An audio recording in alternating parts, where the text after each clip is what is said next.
સુરત ગ્રામ્ય પોલીસ વડા હિતેશ કુમાર જોઈસરનો ભવ્ય વિદાય સમારંભ, અધિકારીઓ અને કર્મચારીઓ ભાવુક બન્યા.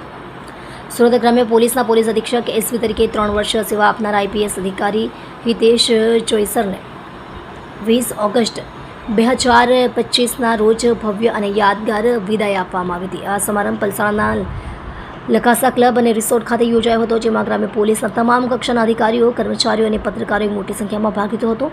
આ ભાવનાત્મક પ્રસંગે બધાએ શ્રી હિતેશ કુમાર જોઈસરની ઉત્તમ સેવાઓ અને ઉત્તમ નેતૃત્વની પ્રશંસા કરી હતી.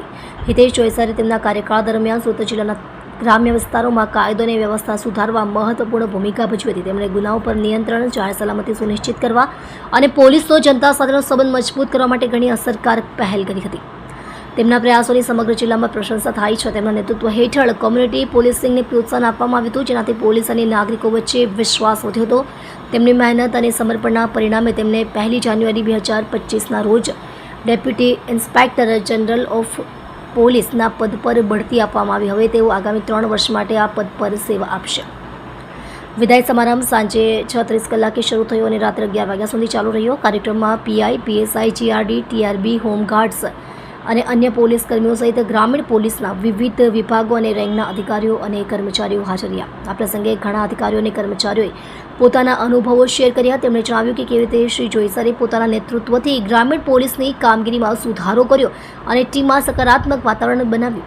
વક્તાઓએ તેમના અનુકરણીય નેતૃત્વ, પ્રમાણિકતા અને સમર્પણની પ્રશંસા કરી. બધાએ શ્રી હિતેશ કુમાર જોઈસરનો ફૂલોનો ગુલદસ્તો અર્પણ કર્યો અને તેમને ઉજ્જવળ ભવિષ્યની શુભેચ્છા પાઠવી. આ સમારંભ માત્ર વિદાય જ નહીં, પરંતુ શ્રી જોઈસરે તેમની શાનદાર કારકિર્દી અને ગ્રામીણ પોલીસમાં તેમણે છોડી ગયેલી અમિટ છાપને શ્રદ્ધાંજલિ પણ આપી. આપ જોઈ રહ્યા છો ગુજરાતની સૌથી પહેલા ખબર આપતી Surat express news channel, director Rajesh મંગલેની સાથે.